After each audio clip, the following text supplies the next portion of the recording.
नमस्कार दोस्तों, आज के वीडियो में डिस्कस करेंगे हम total 22 multiple choice questions commerce के, जो कि प्रीवियस पेपर से लिए गए हैं, पीजीटी कॉमर्स के या असिस्टेंट प्रोफेसर एग्जाम्स के से।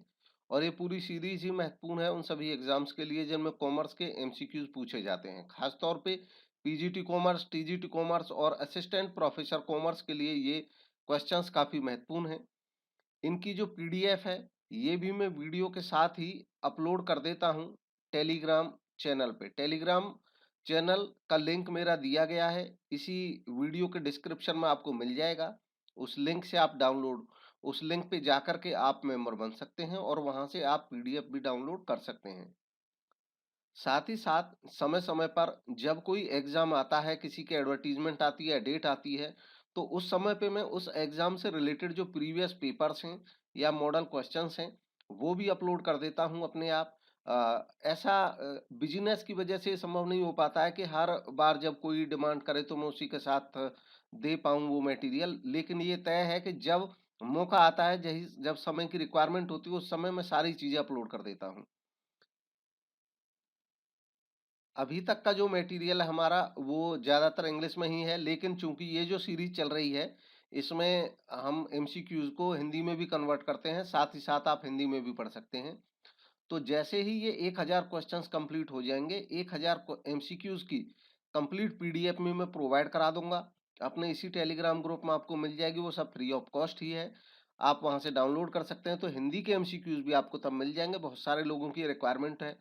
और खास बात यह है कि आपको इनमें एरर फ्री क्वेश्चंस मिलेंगे, नो एरर, कोई एरर नहीं होगी, सबके राइट आंसर्स, राइट ऑप्शंस आपको मिलेंगे। इसलिए आपको कोई ये भी चिंता करने की जरूरत नहीं होगी कि कोई कॉन्सेप्चुअल प्रॉब्लम होनी है। बस आपको करना इतना है कि आपको यूट्यूब चैनल का रेगुलर मेंबर बने रहना है, सब्सक्राइब कर लेना है अगर सब्सक्राइब नहीं किया है अभी तक, और टेलीग्राम ग्रुप का मेंबर बन जाना है। इन सब के कोई चार्ज कैसा भी नहीं है। स्टार्ट करते हैं। आज का पहला क्वेश्चन, किसने कहा है कि marketing comprises both buying and selling activities? इसमें उस थिंकर का नाम बताना है जिसकी ये डेफिनेशन है। सही जवाब है ऑप्शन बी, प्रोफेसर पाइल की ये डेफिनेशन है मार्केटिंग के लिए। नेक्स्ट है, स्कोप ऑफ मार्केटिंग इंक्लूड्स, विपणन के कार्य क्षेत्र में क्या शामिल है? गिवन ऑप्शंस में से जो सही जवाब है वो है option D, all of the above. ये सब विपणन के कार्य क्षेत्र में आते हैं। प्रोडक्ट या सर्विस की मार्केटिंग होती है, पर्सन या प्लेस की भी मार्केटिंग होती है, आइडिया और एक्सपीरियंस की भी मार्केटिंग होती है। इसलिए ये सभी मार्केटिंग के दायरे में आते हैं। नेक्स्ट क्वेश्चन है, मार्केटिंग डील करता है किस चीज की स्टडी में? किस चीज की स्टडी मार्केटिंग में आती है? गिवन ऑप्शंस में से सही जवाब है ऑप्शन डी अगेन, क्योंकि मार्केटिंग में हम स्टडी करते हैं कंज्यूमर के बाइंग बिहेवियर की, कंज्यूमर बाइंग करते समय कैसे बिहेव करता है, सेल्स मैनेजमेंट की और कंज्यूमर के सेटिस्फैक्शन की। इन सब की स्टडी मार्केटिंग में शामिल है। नेक्स्ट एमसीक्यू है, marketing functions described by Tousley, Clark and Clark are. Marketing के जो फंक्शंस हैं अलग अलग थिंकर्स ने अलग अलग बताए हैं। हमें टॉसले, क्लार्क एंड क्लार्क के द्वारा मार्केटिंग के कितने फंक्शन बताए हैं उन्होंने, इसके बारे में बताना है। गिवन ऑप्शन में सही जवाब है option C, 8। 8 functions total Tousley, Clark and Clark ने बताए हैं मार्केटिंग के। मार्केटिंग के जो 8 फंक्शंस उन्होंने बताए हैं वो हैं, पहला फंक्शन है परचेजिंग,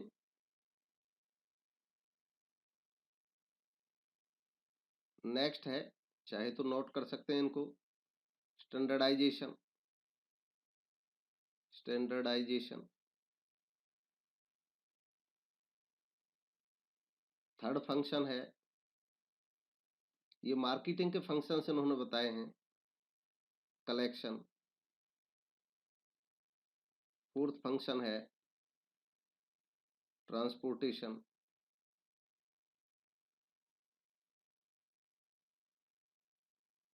फिफ्थ फंक्शन है फाइनेंस। सिक्स्थ फंक्शन है रिस्क बियरिंग।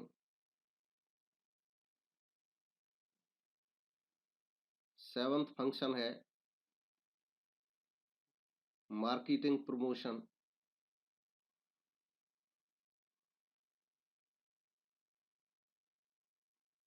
Marketing promotion. और एट्थ फंक्शन है सेल्स। तो ये टोटल 8 फंक्शंस इन्होंने बताए हैं। Purchasing, standardisation, collection, transportation, finance, risk bearing, marketing promotion और सेल्स। नेक्स्ट है, अगला क्वेश्चन देखते हैं। Third stage of consumer buying decision process. Consumer buying decision process जो है, कंज्यूमर के बाइंग करने के, डिसीजन लेने की प्रोसेस में जो स्टेज आती हैं, जो स्टेप्स हैं, उनमें से तीसरा स्टेप कौन सा है, यह बताना है। तो गिवन ऑप्शन में सही जवाब है option A, evaluation of alternative. Evaluation of alternative यानी कि डिफरेंट जो विकल्प होते हैं उनमें से अलग अलग विकल्प का मूल्यांकन करना होता है। तीसरी स्टेज में मूल्यांकन का कार्य आता है। जो सबसे पहली स्टेज है वो होती है नीड रिकॉग्निशन, जिसमें अपनी नीड के बारे में कंज्यूमर जान पाता है, रिकॉग्नाइज करता है कि उसकी नीड क्या है। फिर उसके बाद इंफॉर्मेशन सर्च होती है, ये सेकंड स्टेज है। पहली स्टेज नीड रिकॉग्निशन, सेकंड होती है इंफॉर्मेशन सर्च, जिसमें वो इंफॉर्मेशन ढूंढता है किस तरीके से उसकी नीड सेटिस्फाई हो सकती है। फिर वो इवैल्यूएशन करता है अल्टरनेटिव्स का, जो अल्टरनेटिव उसकी जानकारी में आते हैं। उसके बाद वो परचेज डिसीजन लेता है, यानी कि ये थर्ड है। फोर्थ है परचेज डिसीजन लेना। फिर उसके बाद पोस्ट परचेज बिहेवियर होता है कि परचेज करने के बाद वो कैसे बिहेव करता है, पोस्ट परचेज बिहेवियर। तो इस तरह कुल मिलाकर के ये मेजर स्टेजेस हैं बाइंग डिसीजन की। नेक्स्ट है which of the following is या are example of direct marketing. Direct marketing के एग्जाम्पल इनमें से कौन सा है, यह बताना है। डायरेक्ट मार्केटिंग, मार्केटिंग के ऐसे सिस्टम को बोलते हैं जिसमें डायरेक्ट कम्युनिकेट करता है एक डिस्ट्रीब्यूटर, एक मार्केटर अपने कंज्यूमर के साथ। तो गिवन ऑप्शंस में से जो सही जवाब है वो है option D, all of these. ये सभी कियोस्क मार्केटिंग, कियोस्क बना करके मार्केटिंग करना, टेली मार्केटिंग, इसमें जो मार्केटर होता है वो अपने एजेंट रखता है, अपने एम्प्लॉय रखता है, डायरेक्ट उनके द्वारा मार्केटिंग कराता है, कैटलॉग मार्केटिंग। नेक्स्ट है marketing is a process which starts dash production. Marketing के बारे में पूछा है कि मार्केटिंग एक ऐसा प्रोसेस है जो स्टार्ट होता है प्रोडक्शन से, उसका रिलेशन सेटअप करना है कब। तो गिवन ऑप्शन में जो सही जवाब है ऑप्शन ए इसका सही जवाब है, बिफोर मार्केटिंग, बिफोर प्रोडक्शन। दरअसल मार्केटिंग एक ऐसी प्रोसेस है जो सामान के प्रोडक्शन से पहले से ही स्टार्ट हो जाती है, ताकि प्रोडक्शन उस हिसाब से किया जा सके जिस हिसाब से डिमांड हो। एक्चुअल में मार्केटिंग होती है demand creation, creation of demand के लिए मार्केटिंग होती है। तो मार्केटिंग शुरू हो जाती है प्रोडक्शन से पहले ही, और मार्केटिंग चलती रहती है सेल के बाद में भी। नेक्स्ट है market concept is. Market concept किस तरीके का है यह बताना है इसमें। गिवन ऑप्शन में सही जवाब है ऑप्शन सी, कस्टमर ओरिएंटेड। दरअसल मार्केटिंग कॉन्सेप्ट एक न्यू और वाइडर कॉन्सेप्ट है, और इसका जो ओल्डर कॉन्सेप्ट है वो सेल्स कॉन्सेप्ट है। मार्केटिंग कॉन्सेप्ट का मूल यही है कि ये कस्टमर ओरिएंटेड है। इसमें कोशिश ये की जाती है कि जो ग्राहक है, कस्टमर है, उसकी नीड को सेटिस्फाई करते हुए अपनी सेल बढ़ाई जाए, ये मार्केटिंग कॉन्सेप्ट है। तो एक कस्टमर ओरिएंटेड कॉन्सेप्ट है, कस्टमर की नीड को अपने माइंड में रखता है। नेक्स्ट है marketing is delivery of standard of living. ये डेफिनेशन किस थिंकर ने दी है यह बताना है। इस डेफिनेशन में ये थिंकर का मानना ये है कि जो मार्केटिंग है वास्तव में हम इसमें लिविंग स्टैंडर्ड को डिलीवर करते हैं, लोगों का जो लिविंग स्टैंडर्ड है वो डिलीवर करते हैं, वो प्रोवाइड करते हैं, वो अपग्रेड करते हैं। तो इसका गिवन ऑप्शंस में सही जवाब है ऑप्शन सी, पॉल मजूर की ये डेफिनेशन है। नेक्स्ट है which is not the element of marketing mix. इनमें से मार्केटिंग मिक्स का एलिमेंट कौन सा नहीं है। मार्केटिंग मिक्स का मतलब होता है मार्केटिंग से रिलेटेड जो डिसीजन होते हैं उन सब डिसीजन को मिलाकर जब बात करते हैं तो वो सब मिल करके मार्केटिंग मिक्स कहलाते हैं। गिवन ऑप्शन में सही जवाब है option B, segmentation marketing mix का एलिमेंट नहीं है। मार्केटिंग मिक्स के 4 मेजर एलिमेंट माने जाते हैं: प्रोडक्ट, प्राइस, प्रमोशन और प्लेस। नेक्स्ट है holistic marketing is an approach to marketing that includes, मतलब होलिस्टिक मार्केटिंग मार्केटिंग का ही एक अप्रोच है जिसमें हम किस किस को इंक्लूड करते हैं, यह इसमें बताना है। गिवन ऑप्शन में सही जवाब है option D, all are correct, ये सब करेक्ट हैं। इंटीग्रेटेड मार्केटिंग भी इसमें शामिल है, सोशल रेस्पॉन्सिबिलिटी मार्केटिंग भी शामिल है, रिलेशनशिप मार्केटिंग भी शामिल है। दरअसल होलिस्टिक मार्केटिंग मार्केटिंग का एक ऐसा कॉन्सेप्ट है जो ये कहता है कि मार्केटिंग अपने आप में एक सिंगल एंटिटी है और उसमें मार्केटिंग से रिलेटेड जितनी भी चीजें होती हैं वो सब शामिल होती हैं, चाहे वो रिलेशनशिप मार्केटिंग है, चाहे वो इंटीग्रेटेड मार्केटिंग है, चाहे वो इंटरनल मार्केटिंग है, चाहे वो सोसाइटल मार्केटिंग है। नेक्स्ट है firms more desperately looks for ways and means to defend market share in, मतलब ये पूछा है कि फर्म कौन सी ऐसी सिचुएशन होती है, कौन सी ऐसी स्टेज होती है जिसमें बहुत डेस्परेटली बेसब्री से फर्म देखती है तौर तरीके अपने मार्केट शेयर को डिफेंड करने के, मतलब बचाने की कोशिश करती है किसी तरीके से जो मार्केट का शेयर है वो बचा रहे। तो गिवन ऑप्शन में सही जवाब है ऑप्शन ए, मैच्योरिटी स्टेज में। दरअसल एक प्रोडक्ट लाइफ साइकिल जो होती है उसकी भी स्टेज होती है, वैसे ही जैसे आम लोगों की लाइफ में स्टेजेस होती हैं कि जब वो बचपन की स्टेज है या उसके बाद उनकी एज बढ़ती चली जाती है, उस मैच्योरिटी आती है, ये सब जो स्टेजेस होती हैं, बचपन, युवा या बुढ़ापा या लास्ट स्टेज, ऐसे एक प्रोडक्ट की भी 4 स्टेज होती हैं। तो मैच्योरिटी स्टेज ऐसी होती है जिसमें प्रोजेक्ट मैच्योरिटी प्राप्त कर लेता है, उसकी सेल बढ़ने की अब कोई गुंजाइश रहती नहीं है, बस कोशिश ये रहती है फर्म की किसी तरीके से हमारा जो शेयर है ये बना रहे, इसमें कमी ना आए, क्योंकि बढ़ने की गुंजाइश यहाँ पे खत्म हो चुकी होती है। नेक्स्ट है the concept of marketing mix consisting 4 Ps of marketing was given by, जो 4 पीस ऑफ मार्केटिंग का कॉन्सेप्ट है मार्केटिंग मिक्स का, वो किसने दिया है? तो मार्केटिंग मिक्स में जो 4 पीस का कॉन्सेप्ट है उसके देने वाले हैं ई जेरोम मैककार्थी। मैककार्थी ने ये कॉन्सेप्ट दिया है 4 पीस का 1960 में, जिनको एलिमेंट ऑफ मार्केटिंग मिक्स के नाम से भी जाना जाता है। नेक्स्ट है who is associated with concept of marketing myopia, marketing myopia का जो कॉन्सेप्ट है इससे कौन जुड़ा हुआ है यह बताना है। गिवन ऑप्शन में सही जवाब है ऑप्शन ए, लेविट। लेविट जुड़े हुए हैं मार्केटिंग मायोपिया के कॉन्सेप्ट से। दरअसल मार्केटिंग मायोपिया है क्या, इसके लिए हम जानते हैं सबसे पहले जो मायोपिया वर्ड है इसका मतलब क्या है। मायोपिया का मतलब होता है नियर साइटेडनेस, जब मतलब नियर साइटेडनेस यानी कि क्लोज साइटेडनेस, जब ये दोष उत्पन्न हो जाता है कि वो केवल नजदीक देखते हैं, नियर साइटेडनेस का। तो ऐसे मार्केटिंग मायोपिया वो सिचुएशन होती है जब एक मार्केटर जो होता है वो नियर साइटेडनेस रखता है, वो इनवर्ड अप्रोच रखता है, शॉर्ट साइटेड अप्रोच रखता है, वो दूर की चीजों को नहीं देखता है, केवल अपनी फर्म की जो नीड है उस पर फोकस करता है और जो कस्टमर्स की नीड है उस पर फोकस नहीं करता है। तो ये मार्केटिंग मायोपिया कहलाता है। नेक्स्ट है skimming pricing is useful for, skimming pricing useful होती है किसके लिए, कौन सी वस्तुओं के लिए, यह बताना है। दरअसल स्कीमिंग प्राइसिंग होती है जब कोई सेलर शुरू में काफी महंगे रेट रखता है किसी सामान के और इस तरह ज्यादा प्रॉफिट अर्न करता है स्टार्टिंग में, जब उसके ज्यादा कॉम्पिटिटर नहीं रहते हैं मार्केट में या उसके अल्टरनेटिव बहुत ज्यादा नहीं होते हैं। तो गिवन ऑप्शन में सही जवाब है ऑप्शन ए, ज्यादातर लग्जरी गुड्स के केस में भी इसको यूज किया जाता है। स्कीमिंग प्राइसिंग को प्राइस महंगा रखा जाता है लग्जरी गुड्स का, ताकि लोगों को उसकी वस्तु के प्रति लग्जरी होने की वजह से आकर्षण बना रहे, महंगी होने की वजह से आकर्षण बना रहे। नेक्स्ट है the number of elements include in development of marketing mix for services, services की मार्केटिंग मिक्स को शामिल करते हुए जो मार्केटिंग के एलिमेंट हैं उनकी संख्या कितनी है यह बताना है।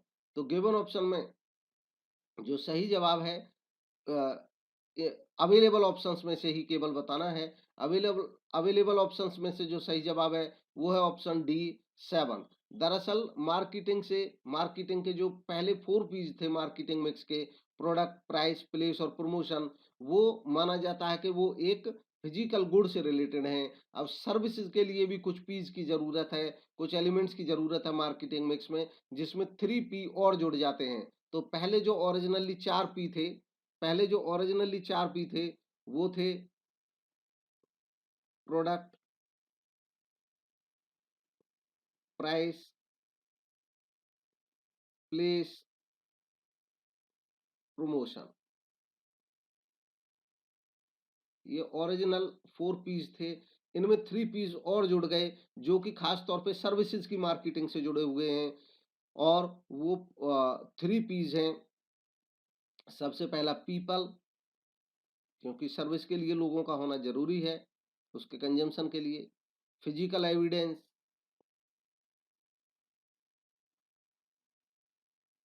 फिजिकल एविडेंस, और लास्ट है प्रोसेस। तो इस तरह कुल मिलाकर के 7 पीस हो जाते हैं सर्विस मार्केटिंग से रिलेटेड। नेक्स्ट है out of following which is not the basis of market segmentation. इनमें से कौन सा मार्केट सेगमेंटेशन का आधार नहीं है। मार्केट सेगमेंटेशन होता है जब बाजार को बांट दिया जाता है अलग अलग हिस्सों में, ताकि हर हिस्से के लिए अलग से मार्केटिंग के तरीके बनाए जा सकें, हर हिस्से पे अलग टाइप से टेक्नोलॉजी अपनाई जाए, मार्केटिंग की टेक्निक अपनाई जाए और अलग तरीके से हर हिस्से पे फोकस किया जाए। तो ये मार्केट सेगमेंटेशन कहलाता है। मार्केटिंग सेगमेंटेशन का आधार कौन सा नहीं है उसकी पहचान करनी है। गिवन ऑप्शंस में से सही जवाब है ऑप्शन डी, प्राइस सेगमेंटेशन। ये सेगमेंटेशन का आधार नहीं है। जो सेगमेंटेशन के आधार हैं उनमें डेमोग्राफिक या बेनिफिट शॉर्ट या लाइफस्टाइल सेगमेंटेशन, और इसके अलावा भी वॉल्यूम सेगमेंटेशन और साइकोग्राफिक सेगमेंटेशन, बिहेवियल सेगमेंटेशन हो जाता है। यानी कि बहुत सारे बेसिस हैं। प्राइस सेगमेंटेशन सही नहीं है, इसलिए डी इसका सही जवाब है। नेक्स्ट है penetration pricing is. Penetration pricing क्या है यह बताना है। गिवन ऑप्शन में सही जवाब है option C, initial low price. दरअसल जो प्राइस स्कीमिंग होता है उसका जस्ट उलट होता है पेनेट्रेशन प्राइसिंग। इसमें किसी वस्तु को कम कीमत पे मार्केट में लाया जाता है और ताकि उसकी सेल बहुत तेजी से बढ़ाई जा सके। नेक्स्ट है स्कीमिंग प्राइसिंग इज। ये एकदम उलट है पेनेट्रेशन प्राइसिंग के। इसमें बताना है कौन सा जवाब सही जवाब है। तो गिवन ऑप्शन में सही जवाब है option B, initial high price. शुरुआत में इसमें प्राइस ज्यादा रखा जाता है किसी कमोडिटी का। नेक्स्ट है at what stage of product life cycle advertisement expenses is maximum. जो प्रोडक्ट लाइफ साइकिल है उसके 4 स्टेजेस होते हैं, उनमें से कौन सा स्टेज ऐसा है जिसमें एडवर्टीजमेंट एक्सपेंसेस सबसे ज्यादा होते हैं। तो गिवन ऑप्शन में सही जवाब है ऑप्शन ए, इंट्रोडक्टरी स्टेज। क्योंकि ये वो अवस्था होती है, प्राइमरी अवस्था होती है किसी प्रोडक्ट की, जब उसके मार्केट में जब उसकी ज्यादा लोगों को जानकारी नहीं होती है, तो इंट्रोडक्शन के पर्पज से काफी सारी एडवर्टीजमेंट की रिक्वायरमेंट होती है। नेक्स्ट है all trademarks are. Given option में सही जवाब है ऑप्शन ए, ब्रांड। जितने भी ट्रेडमार्क हैं वो सब ब्रांड होते ही होते हैं। दरअसल ब्रांड क्या है इसको जानते हैं सबसे पहले। हम जब भी कोई प्रोडक्ट बनाते हैं या हम जब भी कोई सर्विस प्रोवाइड करते हैं, तो हम चाहते हैं कि हमारी प्रोडक्ट या हमारी सर्विस ज्यादा बिके, बार बार बिके, ग्राहक उसको बार बार खरीदे। उसके लिए हम अपने प्रोडक्ट या सर्विस में अच्छी क्वालिटी देने की कोशिश करते हैं। जब अच्छी क्वालिटी देने की कोशिश करते हैं तो हम चाहते हैं हमारी रेपुटेशन इतनी ज़्यादा हो कि बाकी प्रोडक्ट के अलावा हमारे प्रोडक्ट को पसंद किया जाए। अब हमारे प्रोडक्ट को कोई पसंद करेगा तो हमें अपने प्रोडक्ट की कोई पहचान बनानी पड़ेगी, ताकि वो खरीदने वाला पहचान सके कि ये वही वाला प्रोडक्ट है जो उसने कंज्यूम किया था और उसको अच्छा लगा था, जिसको हम बेच रहे हैं, जिसके लिए हम अच्छी सर्विसेज दे रहे हैं। तो इसके लिए हमें अपने प्रोडक्ट के लिए कोई पहचान बनानी पड़ेगी। ये पहचान के लिए हम अपने प्रोडक्ट का कोई नाम रख सकते हैं, हम अपने प्रोडक्ट पे कोई डिजाइन लगा सकते हैं, हम प्रोडक्ट पे कोई निशान लगा सकते हैं, किसी भी टाइप की कोई पहचान रखते हैं। जब हम अपने प्रोडक्ट को कोई पहचान देते हैं तो उस पहचान को कहा जाता है ब्रांड। ब्रांड एक पहचान बन जाती है और ब्रांड से ही हमारा प्रोडक्ट मशहूर होता है। अब ब्रांड ये नाम पे भी हो सकता है तो ब्रांड नेम कहा जाता है, और कोई निशान को भी ब्रांड के तौर पे यूज किया जा सकता है जो हमारी पहचान दे, हमारे प्रोडक्ट की पहचान दे। हमारा जो ब्रांड है वो नाम या निशान के तौर पे हमारे प्रोडक्ट के कवर पेज पे छपा रहेगा। लोग देखकर समझ लेंगे कि उस कंपनी का शू है, उस कंपनी का पेंट है, उस कंपनी की कार है, उस कंपनी का सामान है। तो जो ब्रांड है, अब बात आती है ट्रेडमार्क। जितने भी ट्रेडमार्क होते हैं वो ब्रांड जरूर होते हैं, क्योंकि जब ब्रांड होता है हमारे पास, पहचान जो हमारी होती है, इसको कोई दूसरा अपने प्रोडक्ट पे इस्तेमाल ना करे, इसके लिए हमें इसको रजिस्टर्ड कराना होता है, और इसको रजिस्टर्ड कराते हैं ट्रेडमार्क एक्ट के अंतर्गत। ट्रेडमार्क एक्ट के अंतर्गत जब इसको रजिस्टर्ड कराते हैं तो ये अब ट्रेडमार्क बन जाता है, और जो ब्रांड मार्क है अब वो ट्रेडमार्क कहलाता है। ट्रेडमार्क में रजिस्टर्ड होने की वजह से इसका यूज कोई अन्य प्रोड्यूसर अब नहीं कर सकेगा। नेक्स्ट है machine is example of. Machine इनमें से एग्जाम्पल है किसका? गिवन ऑप्शन में सही जवाब है ऑप्शन बी, कैपिटल गुड्स का। मशीन एक कैपिटल गुड है। कैपिटल गुड कौन सी गुड होती हैं? ऐसी गुड, ऐसी वस्तुओं को कैपिटल या पूंजीगत वस्तु कहा जाता है जिन जिन वस्तुओं का प्रयोग आगे और वस्तुओं के उत्पादन में किया जाता है। जैसे मशीन जब कोई प्रोड्यूसर खरीदता है तो वो मशीन से अन्य वस्तुएं बना करके मार्केट में आगे बेचता है। तो ये थे आज के 22 मल्टीपल चॉइस क्वेश्चंस। आने वाले वीडियोस में आपको और एमसीक्यूज मिलेंगे, और जब ये पूरे 1000 एमसीक्यूज हो जाएंगे तो इनकी पीडीएफ आपको विद आंसर मिल जाएगी हमारे ग्रुप में, टेलीग्राम ग्रुप में। उसके लिए आपको चैनल को सब्सक्राइब करना होगा अगर नहीं किया है तो, और आपको चैनल के इस वीडियो के डिस्क्रिप्शन में ही हमारे टेलीग्राम ग्रुप का लिंक भी मिल जाएगा। आप टेलीग्राम ग्रुप ज्वाइन कर सकते हैं। टेलीग्राम ग्रुप का नाम भी बीडी कॉमर्स नाम से ही है, तो आप उसको ज्वाइन करके ये पीडीएफ के अलावा अन्य पीडीएफ भी आप वहां पे अवेल कर पाएंगे। इसके अलावा आप अपनी क्वेरी भी रेज कर